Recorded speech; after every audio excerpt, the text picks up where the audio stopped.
വിശുദ്ധ മർക്കോസിന്റെ സുവിശേഷം 5-ാം അധ്യായം 21 മുതൽ 24 വരെയും 35 മുതൽ 43 വരെയുമുള്ള തിരുവചനങ്ങൾ. രക്തസ്രാവക്കാരി ജെയ്റോസിന്റെ മകൾ.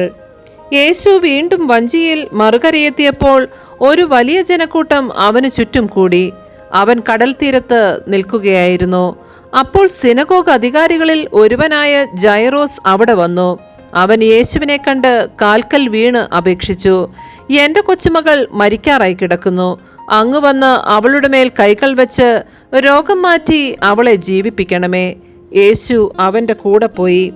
യേശു സംസാരിച്ചു കൊണ്ടിരിക്കെ സിനഗോഗ് അധികാരിയുടെ വീട്ടിൽ നിന്ന് ചിലർ വന്നു പറഞ്ഞു, നിന്റെ മകൾ മരിച്ചു.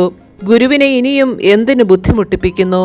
അത് കേട്ട് യേശു സിനഗോഗ് അധികാരിയോട് പറഞ്ഞു, ഭയപ്പെടേണ്ട, വിശ്വസിക്കുക മാത്രം ചെയ്യുക.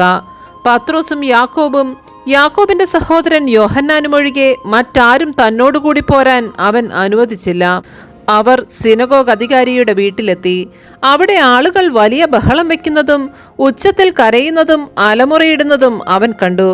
അകത്തു പ്രവേശിച്ച് അവൻ അവരോട് പറഞ്ഞു, എന്തിനാണ് നിങ്ങൾ ബഹളം വയ്ക്കുകയും വിലപിക്കുകയും ചെയ്യുന്നത്? കുട്ടി മരിച്ചിട്ടില്ല, ഉറങ്ങുകയാണ്.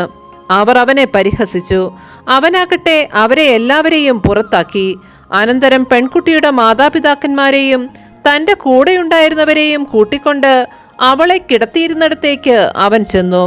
അവൻ അവളുടെ കൈക്ക് പിടിച്ചുകൊണ്ട്, ബാലികെ എഴുന്നേൽക്കൂ എന്നർത്ഥമുള്ള തലീതാക്കും എന്ന് പറഞ്ഞു.